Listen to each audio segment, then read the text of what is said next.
আসসালামু আলাইকুম এভরিওয়ান। আমি কনস্টেবল মাসুদ রানা, 164তম ব্যাচ, সারদা। তো যারা যারা বাংলাদেশ পুলিশের ট্রেনি রিক্রুট কনস্টেবল পদের জন্য আবেদন করেছিলেন এবং প্রাথমিকভাবে নির্বাচিত হয়েছেন, সবাইকে অভিনন্দন আমাদের পুলিশ পরিবারে। এখন বাকি যে সকল বিষয় আছে, যে আপনার রাজারবাগে মেডিকেল টেস্টে কী কী হবে, এই বিষয়ে কিছু কনফিউশন আছে সবার। তো আমার চাকরি হয়েছে কিনা, যেহেতু কোনো অ্যাপয়েন্টমেন্ট লেটার নাই, তো এই বিষয়ে আপনাদের কনফিউশন থাকতে পারে এই বিষয়গুলো, এবং পুলিশ ভেরিফিকেশন বিষয়গুলো যে যে আপনাদের মাথায় রাখতে হবে এগুলো।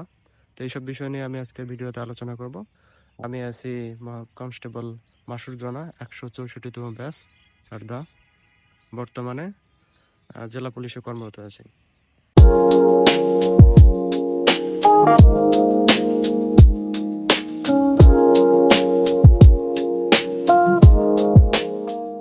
তো প্রথমে আলোচনা করব যে আমার চাকরি হয়েছে কিনা। এই বিষয়টা আপনি কখন বুঝবেন যে আপনার সব কিছু শেষ, আপনি একদম ট্রেনিং সেন্টার যাওয়ার জন্য প্রস্তুত।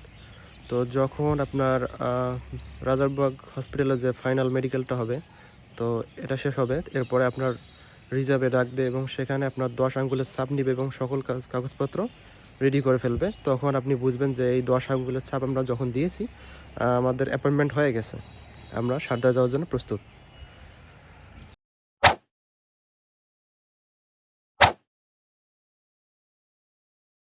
আর এখন আলোচনা করব রাজারবাগে যে আপনারা যাবেন, তো সেখানে কি কি হবে। তো রাজারবাগে সকল জেলা জেলায় পুলিশ সুপার আপনাদের পাঠাবেন গাড়িতে করে। তো সেখানে গিয়ে আপনাদের ফার্স্ট যে টেস্টগুলো হবে, তো প্রথমে আপনাদের ব্লাড টেস্ট করাবে, তারপর ওখানে আপনাদের ইউরিনও দিতে হবে, আর তারপর আপনাদের এক্স রে করানো হবে, ইসিজি করানো হবে। তো মূলত এগুলোই। তারপরে প্রেশার দেখা হবে, আপনাদের পালস কীরকম আছে এই রেটগুলো দেখানো হবে। সবগুলো মোটামুটি নর্মাল টেস্ট। এখানে ভয় পাওয়ার কিছু নাই। আপনার যদি কোনো বিড়ি সিগারেট খাওয়ার হ্যাবিট থাকে বা অন্যান্য যে খারাপ বিষয়গুলো আছে, এগুলো টোটালি অ্যাভয়েড করতে হবে। পর্যাপ্ত পরিমাণ পানি এবং কিছু স্বাস্থ্যকর নিয়ম মেনে চলতে হবে, যাতে আপনাদের এখানে কোনো সমস্যা না হয়। আর আপনাদের মোটামুটি কোনো মেজর ইস্যু ছাড়া এখানে বাদ দেওয়ার কোনো সুযোগ নাই, বা HIV বা ব্লাড ক্যান্সার, হ্যাঁ, আপনাদের হার্টের সমস্যা, এসব বিষয়গুলো থাকে, তাহলেই আপনাদের বাদ পড়ে যাওয়ার সম্ভাবনা আছে, তাছাড়া বাদ পাওয়ার সম্ভাবনা নেই। তো এইসব বিষয়ে আপনারা নিশ্চিত থাকতে পারেন। এরপর আসি পুলিশ ভেরিফিকেশনের জন্য আপনারা কীভাবে প্রস্তুত থাকবেন। তো আপনাদের থানায় যোগাযোগ রাখতে হবে। তো সেখানকার একজন তদন্তকারী অফিসার আপনাদের বাসায় আসবে, আপনাদের সাথে যোগাযোগ করবে। তো আপনার নিয়োগের সময় যে কাগজপত্রগুলো দিয়েছিলেন, তো এসবের ফটোকপি আপনারা রাখবেন। আর এর নাগরিক সনদপত্র বা চারিত্রিক সনদপত্র, অবিবাহিত সনদপত্র, এসব আপনাদের ইউনিয়ন পর্যায় থেকে আপনারা সংগ্রহ করে রাখবেন। এই কাগজপত্রগুলো তাদের লাগবে। তো মোটামুটি এগুলো আপনারা কমপ্লিট করে রাখলে আপনাদের ভেরিফিকেশনে আর কিছু লাগবে না। স্যারদের সঙ্গে বসবেন, কথা বলবেন, আপনাদের শুভেচ্ছা জানিয়ে তারা চলে যাবেন। এখন আলোচনা করি যে আপনাদের কবে ট্রেনিংয়ের জন্য ডাকবে। তো থানা পর্যায়ে একটা চিঠি আসবে আপনাদের নামে। তো ট্রেনিংয়ে আপনাদের যে 10 আঙ্গুলের ছাপ নেওয়া হবে, তারপরে আপনাদের থানায় একটা চিঠি আসবে ট্রেনিংয়ে যাওয়ার জন্য।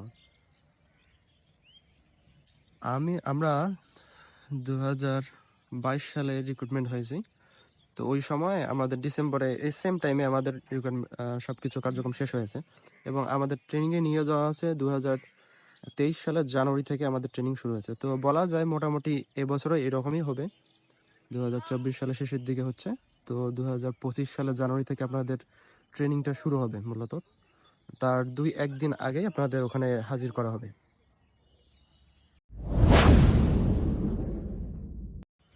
সর্বশেষ যে বিষয়গুলো বলতে চাই, যে বিষয়গুলো আপনাদের সতর্ক থাকতে হবে, এই কয়দিন বাইরে বাইরে খুব একটা ঘোরাঘুরি করবেন না। সবখানে জানানোর দরকার নেই যে আমি পুলিশ হয়ে গেছি, বা বিভিন্ন জায়গায় পোস্ট দেওয়া বা যেহেতু এখনও সব পর্যায়ে শেষ হয়নি, তবুও 99% শেষ বললেও এই 1%-এর জন্য অনেক কিছু হয়। তো সবখানে এইভাবে বলে বেড়াবেন না। একটু নিজেকে সেফ রাখার চেষ্টা করুন। বাইকে রাইড না করাই ভালো। দূরে কোথাও যাবেন না, যাতে কোনো ইনজুর না হয়। যদি কোনো ইনজুর হয় তাহলে আপনার সমস্যা হয়ে যেতে পারে ট্রেনিংয়ের জন্য। তারপর যেহেতু ট্রেনিংয়ের চিঠি আসার পর খুব একটা সময় থাকে না, তো আগে থেকে আপনি নিজেকে প্রস্তুত করতে পারেন বা কি কি লাগবে সরঞ্জাম সেগুলো আপনার জোগাড় করে রাখতে পারেন। তো কি কি লাগতে পারে এই বিষয়গুলো যদি জানতে চান তাহলে আমি একটা চার্ট করে দিতে পারি। অন্য এক ভিডিওতে সবগুলো আলোচনা করা যাবে। আপনারা যদি জানতে চান তাহলে কমেন্টে লিখে রাখতে পারেন। আর মোটামুটি এগুলো যদি মেনে চলতে পারেন, ইনশাআল্লাহ খুব তাড়াতাড়ি আপনি আপনার ট্রেনিং সেন্টারে ট্রেনিংয়ের জন্য দৌড়াবেন। ধন্যবাদ। ধন্যবাদ সবাইকে।